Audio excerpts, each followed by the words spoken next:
A Gestapo é conhecida de todos que estudam a Segunda Guerra, citada em um sem número de vezes como modelo de polícia secreta que serve a um regime totalitário, sendo a representação preferida de diretores de filmes e programas de TV nesse quesito.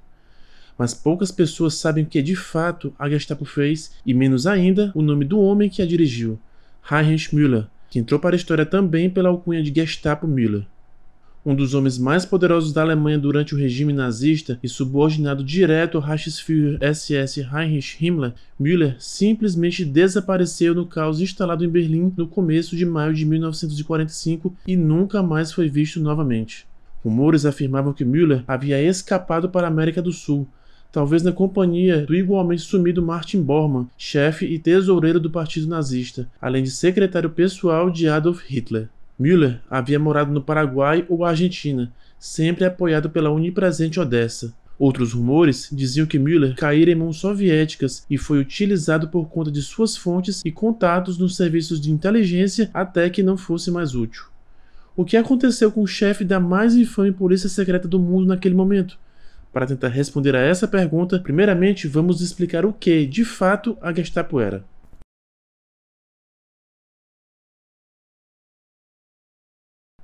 Criada em 1933 por Hermann Göring, primeiro-ministro da Prússia e mais tarde chefe da Luftwaffe, a Gestapo, Geheimstaatspolizei, ou Polícia Secreta Estatal, estava inicialmente limitada àquele estado alemão e foi resultado da fusão das agências policiais sob o manto de uma única organização.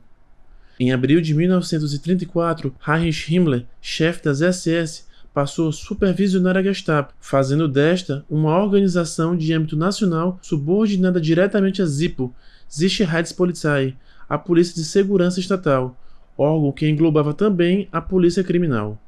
Um pouco antes de a guerra começar, em setembro de 1939, a Gestapo passou a ser administrada pelo Escritório Central de Segurança do Reich, o RSHA, uma nova organização chefiada pelo general SS Reinhard Heydrich.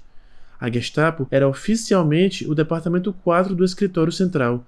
Sua organização irmã era o SD, Sicherheitsdienst, Serviço de Segurança das SS. A Gestapo tinha inúmeras competências. Antes da guerra, investigava traições, espionagem, sabotagem e atos criminosos contra o Partido Nazista e também contra a Alemanha. Após 1936, passou a operar sem a possibilidade de revisão judicial, estando, agora formalmente, acima da lei. Em setembro de 1939, com a fusão da Gestapo no novo Escritório Central de Segurança do Reich, Heinrich Müller foi indicado para sua chefia, respondendo assim diretamente a Heydrich. Müller permaneceu responsável pela Gestapo até o fim da guerra. Seu subordinado direto era o tenente-coronel Adolf Eichmann, que se tornou chefe do Escritório para Assuntos Judeus, setor responsável pela logística das deportações em massa de judeus para campos de concentração. A Gestapo disseminou sua influência por toda a Europa ocupada, e seu departamento D era responsável por operações contra judeus, grupos da resistência, redes de espionagem aliadas, fugas de prisioneiros de guerra e outros inimigos do Estado. O uniforme de seu pessoal dependia do tipo de trabalho e papel que cada um desempenhava. Muitos agentes usavam, inclusive, roupas civis. As mais famosas peças dos uniformes eram um longo casaco de couro preto e os chapéus fedora. A Gestapo não era as SS, mas estava subordinado a ela. Conquanto seus uniformes se parecessem, os da Gestapo não tinham runas sobre o patch do lado direito, além de usarem bordes nos ombros, bem no estilo policial. Muitos oficiais eram, no entanto, oficiais honorários também das SS. Na manga esquerda havia um losango com as letras SD para Sicherheitsdienst. Mas afinal de contas, quem era Heinrich Müller?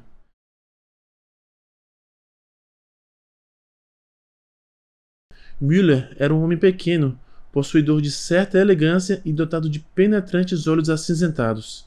Se o diabo fabricasse administradores, Heinrich Müller seria o modelo perfeito para eles. Cruel e eficiente, Müller incomodou até mesmo oficiais das SS com sua discreta ubiquidade. Um general das SS que estava sendo investigado por ele relembrou: "Minha primeira impressão de Müller foi a respeito de sua fria curiosidade e extrema discrição." Müller era um organizador extremamente habilidoso e um homem devotado ao trabalho e não à ideologia que o sustentava. De fato, muitas vezes ele se opôs ao nazismo, mas ironicamente acabou comandando a organização nazista alemã mais temida. Nascido em uma família de policiais de classe média baixa na Baviera em 1900, Müller foi aprendiz técnico de aeronaves até o estouro da Primeira Guerra Mundial. Durante a Grande Guerra, tornou-se um piloto altamente condecorado de aviões de observação no front ocidental, tendo sido premiado com a Cruz de Ferro de primeira e segunda classe. Em 1919, Müller se juntou à polícia de Munique, subindo rapidamente na hierarquia até se tornar o chefe do Departamento de Polícia Política. Nessa função, reprimiu com vigor os comunistas, a quem ele pessoalmente odiava. Como dito, Müller também não era tão apaixonado assim pelo nazismo, descrevendo certa vez Hitler como um pintor desempregado e um trapaceiro austríaco. Como então acabou trabalhando para os nazistas? A resposta foi pragmatismo. Não dele, mas de Reinhard Heydrich, o número 2 de Himmler. Depois da ascensão nazista ao poder, em janeiro de 1933, Heydrich convidou Müller a trabalhar para ele na recém-criada Gestapo. Heydrich percebeu que ter alguém tão frio, talentoso e com vasta experiência como policial era essencial para aquele tipo de trabalho. O convite, no entanto, foi deveras impopular entre muitos nazistas, mas Heydrich, mais uma vez, impôs sua vontade. Até novembro de 1941, Müller era SS-Gruppenführer, o equivalente a tenente-general da polícia, permanecendo divorciado de questões ideológicas e simplesmente realizando um policiamento estatal da melhor forma que podia. Era o exemplo de administrador frio e eficiente da Gestapo. Müller participou da infame Conferência de Wannsee em 1942, onde ficou decidida a solução final para a questão judaica na Alemanha. E após a morte de Heydrich, em junho de 1942, o novo chefe de Müller no Escritório Central de Segurança passou a ser Ernst Kaltenbrunner, um austríaco alto e com várias cicatrizes no rosto. Müller também investigou a tentativa de assassinato contra Hitler em 20 de julho de 1944, que resultou em grandes ações policiais e muitos julgamentos e execuções, permanecendo fielmente em seu posto até o fim do regime.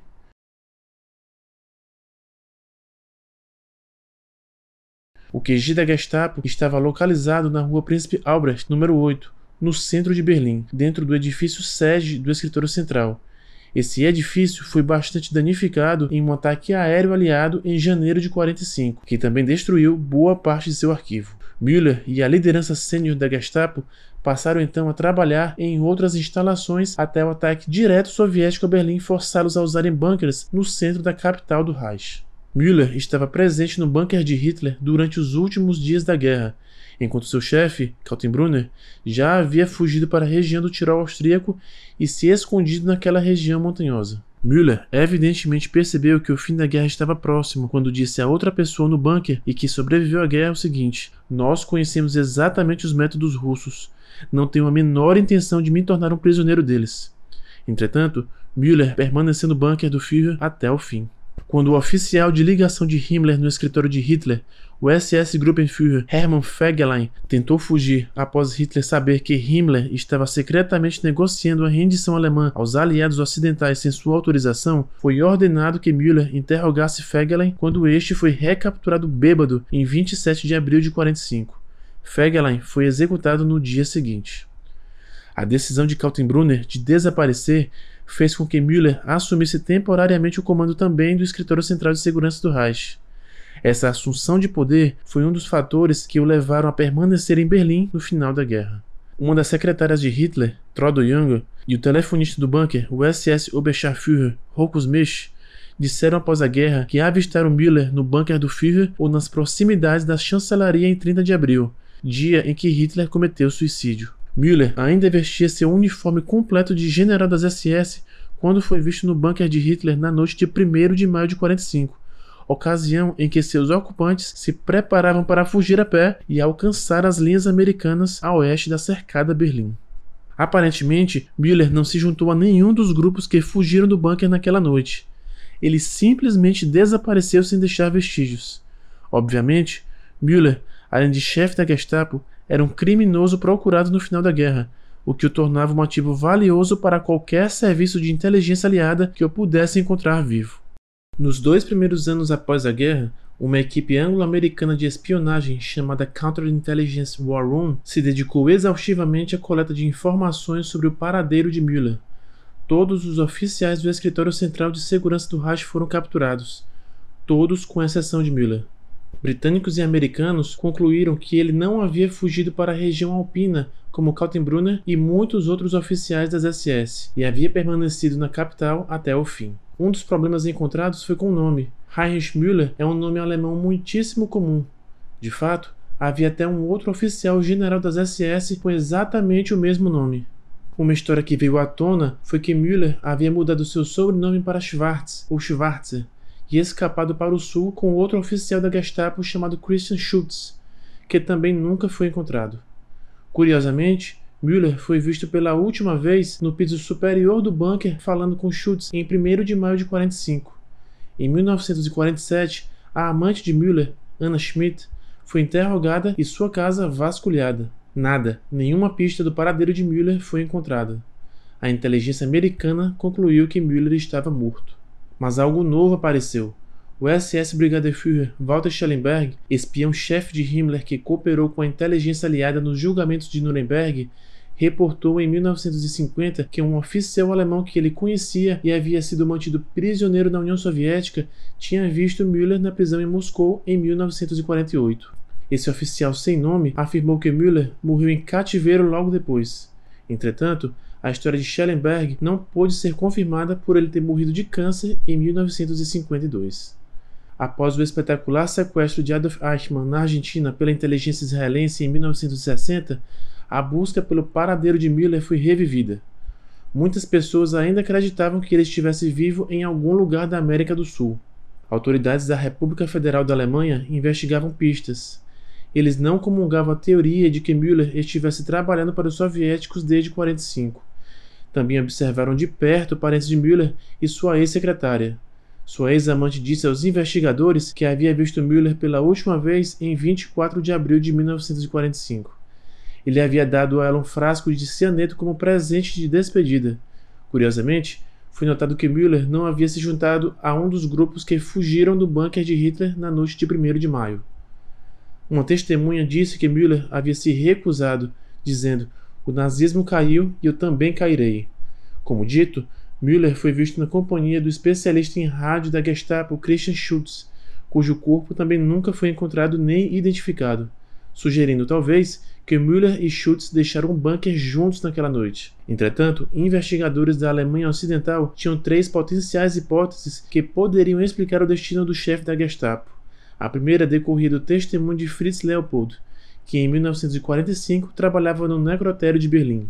Leopold reportou, em dezembro de 1945, que o corpo de Müller foi resgatado do prédio onde funcionava o QG do Escritório Central de Segurança do Reich, que ficava a apenas 1 quilômetro do bunker de Hitler, e junto com muitos outros foi enterrado pelos soviéticos em um túmulo no cemitério em Lilienstrasse, região a oeste da capital.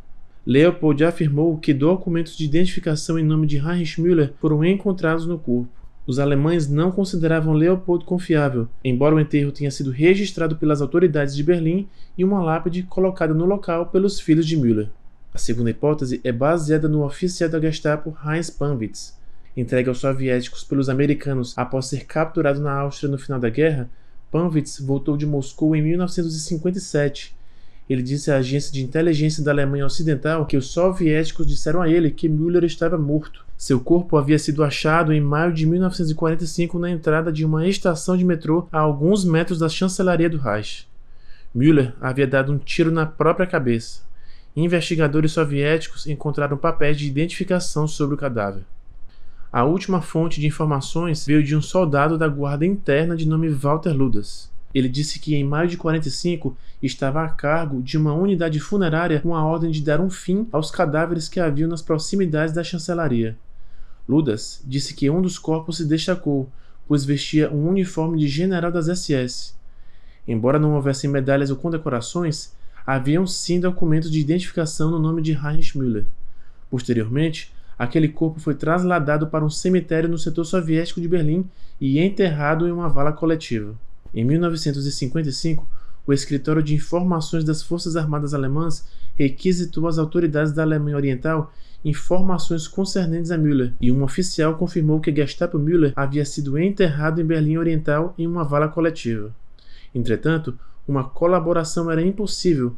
Além do mais, a fonte era comunista e, portanto, suspeita aos olhos ocidentais.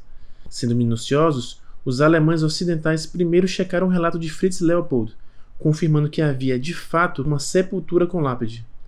Em 1963, um mandado de exumação foi emitido, mas quando a sepultura foi aberta, os restos de 3 pessoas, não apenas uma, foram encontrados. Nenhuma dessas 3 ossadas bateu com a de Müller. As outras 2 histórias, a de Panwitz e a de Ludas, não puderam ser confirmadas. O suposto túmulo a qual Ludas imputou a Müller estava do lado errado do Muro de Berlim. Em seguida, a CIA entrou no caso. Em 61, Richard Golinewski, um oficial sênior da inteligência polonesa, desertou para o Ocidente. Ele revelou vários agentes infiltrados nas inteligências militares ocidentais. Golinewski afirmou que de 48 a 52 foi responsável por interrogar oficiais nazistas na Polônia. Também alegou que a KGB havia capturado Müller no início da década de 50, levando-o a Moscou. Isso vai de encontro ao testemunho de Panwitz de que os soviéticos haviam encontrado o corpo de Müller em Berlim em 45. Também vai de encontro ao relato de Schellenberg de que Müller havia morrido em Moscou em 48. A CIA tentou encontrar novos indícios. Os israelenses também estavam à procura de Müller. Em 67, 2 de seus agentes foram capturados pela polícia da Alemanha Ocidental enquanto tentavam penetrar no apartamento da ex-mulher de Müller em Munique. Muita desinformação veio também do outro lado da cortina de ferro, dificultando mais ainda a busca por Müller. A investigação da CIA acabou em dezembro de 71 e ficou bem longe de encontrar uma resposta. Entretanto, em 2008, o historiador alemão Peter Longerich publicou uma biografia de Himmler na qual afirmava que Müller estava de fato com Himmler em Flensburg no dia 11 de maio de 45. Durante o governo do almirante Karl Dönitz, no norte da Alemanha, este, que havia sido nomeado por Hitler seu sucessor, trabalhou para governar aquele pequeno enclave no norte da Alemanha como um estado nazista por algumas semanas após a rendição de seu país.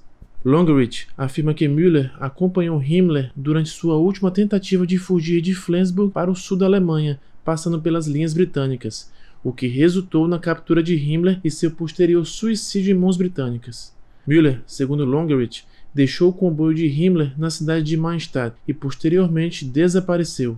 Entretanto, Longerich não diz a fonte dessa informação, além de não explicar como Müller fez para sair de Berlim entre os dias 1º e 2 de maio de 45, quando quase todos que estavam no bunker de Hitler falharam na tentativa de fuga e foram capturados pelos soviéticos ou morreram tentando escapar.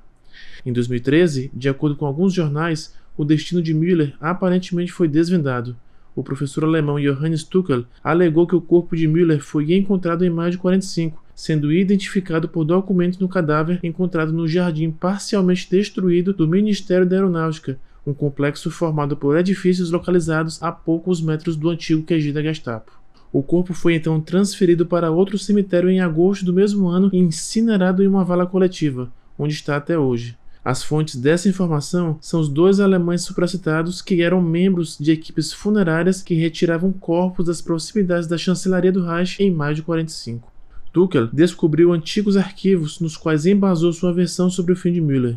Para ele, o corpo do chefe da Gestapo está enterrado com outros 2.700 em uma das 16 valas coletivas de um antigo cemitério judeu, o mesmo lugar em que as autoridades da RDA indicaram para aquelas da Alemanha Ocidental em 55 como sendo o lugar onde Müller estava enterrado.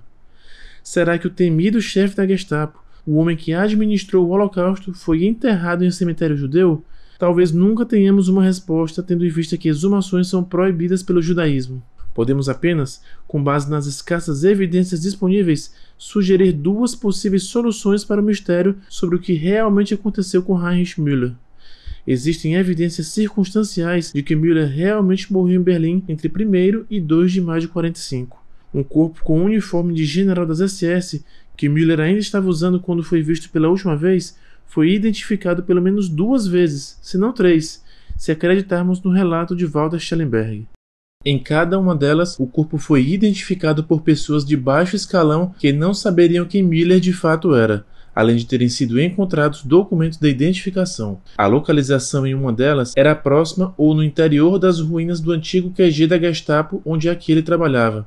As outras duas identificações localizavam o corpo de Müller nas vizinhanças do prédio da Chancelaria do Reich. A distância entre o bunker do Führer e o edifício onde funcionava o QG era de aproximadamente 1 km, uma caminhada de mais ou menos 13 minutos. Müller foi visto pela última vez com um de seus subordinados, Schultz, no bunker do Führer na noite de 1º de abril de 1945, quando as outras pessoas que ali estavam fugiam. Naturalmente, Müller não poderia ter levado roupas civis nem outras parafernálias para dentro do bunker de Hitler. Hermann Fegelein, a quem ele havia interrogado, fora fuzilado por tentar fugir do mesmo lugar. Qual seria então o melhor lugar para se ter instrumentos de fuga, dinheiro e outras utilidades escondidas que em seu velho quartel-general localizado a apenas 1 km de distância? Podemos imaginar que Müller deixou o bunker de Hitler na noite de 1º de maio, talvez em companhia de Schultz, em direção ao QG da Gestapo na rua Príncipe Albrecht. No caminho, removeu todas as condecorações de seu uniforme, talvez para levá-las consigo até seu esconderijo, sendo o próprio uniforme abandonado. Entretanto, algo aconteceu para forçar Müller a se suicidar antes que pudesse trocar de vestimenta. Talvez tropas do Exército Vermelho próximas às ruínas houvessem implantado em Müller suficiente medo de ser capturado, algo que não estava preparado para aceitar, como ele mesmo já havia dito. Será que Müller atirou em si mesmo, como dito pelos soviéticos a Panwitz? Ou talvez tenha tomado veneno? Sabe-se que Müller tinha cianeto consigo porque ele deu uma ampola do mesmo veneno à sua amante em 24 de abril. Todos os oficiais nazistas também portavam algum tipo de veneno naquele estágio da guerra. Os outros 2 relatos acerca do corpo de Müller não mencionam a provável causa de sua morte, apenas sugerem envenenamento por cianeto. O lugar onde alegou-se ter sido o corpo temporariamente sepultado, o jardim do Ministério da Aeronáutica, ficava na mesma rua do QG da Gestapo. De fato, o prédio é mais perto do QG da Gestapo que do bunker de Hitler. Então o que aconteceu com suas medalhas? Talvez tenham virado souvenirs por tropas do Exército Vermelho ou mesmo pelo pessoal responsável por enterros naquela área. Um relato diz que elas foram devolvidas anonimamente à família de Müller após a guerra, mas essa afirmação é impossível de ser confirmada. Nesse cenário, a impossibilidade de se encontrar Christian Schultz após a guerra sugere que ele tenha morrido com Müller e que seu corpo também tenha acabado em uma grande vala coletiva do cemitério judeu. Existem 2 pontos a serem destacados sobre tudo isso. Um deles é que em 1º de maio, tropas do Exército Vermelho ocuparam o quartel-general da Gestapo e o prédio do Ministério da Aeronáutica, assim como a maior parte da área vizinha à Chancelaria do Reich. Tropas alemãs aguentaram quanto puderam em muitos bolsões de resistência e edifícios particulares na área, assim como nos locais por onde passava o metrô. Atravessar todo o caos de prédios em chamas para alcançar a área próxima ao QG da Gestapo não teria sido impossível na fluidez daquele combate urbano, principalmente à noite. Os soviéticos planejavam um assalto à Chancelaria do Reich em 2 de maio, e até lá os ocupantes do bunker de Hitler planejavam escapar. Um detalhe apontado por estudiosos acerca de todo esse cenário é a possibilidade de que o corpo naquele uniforme de general das SS tenha sido plantado. Seria uma ótima forma de encobrir seus rastros a qualquer pessoa que estivesse à sua procura. Devido ao grande poder que Müller tinha em suas mãos, mesmo nos últimos dias do regime nazista, ele facilmente poderia ter ordenado aos seus subordinados que encontrassem um corpo com aproximadamente sua mesma altura, idade e peso, colocasse-no em um dos seus uniformes e, por fim, deixasse-no próximo ao seu quartel-general para assegurar que fosse encontrado. Documentos que o identificassem como Müller poderiam ter sido colocados convenientemente nos bolsos daquele corpo. Isso talvez explique por que Müller usava suas condecorações e demais acessórios na última vez que foi visto no bunker e o fato de que essas não apareciam no uniforme do corpo identificado como sendo seu alguns dias depois. Quando uniformes são lavados, suas condecorações são removidas e então colocadas no uniforme que será usado naquele dia pelo ajudante de ordens de cada oficial. Pode ser que alguém tenha pegado um dos uniformes sobressalentes de Müller para colocá-lo no corpo, mas sem recolocar as condecorações, pois Müller ainda as usava até os últimos minutos. Pode soar bizarro, mas a troca de corpo por uma agência estatal como a Gestapo não seria algo difícil. Outro ponto curioso é que a cabeça do cadáver estava intacta, o que provavelmente traria mais suspeição ao cadáver do que se ele não tivesse sido deixado intacto nas ruas de Berlim, munido com documentos de identificação. Lembremos que a batalha ainda estava a todo vapor no centro de Berlim. Os soviéticos ainda tinham que capturar o bunker de Hitler e a chancelaria do Reich, e seus serviços de inteligência procuravam principalmente por Hitler e outros nazistas importantes, como Martin Bormann e Joseph Goebbels. A prioridade para os soviéticos era localizar os nazistas da mais alta patente, ou pelo menos explicar o que aconteceu com eles.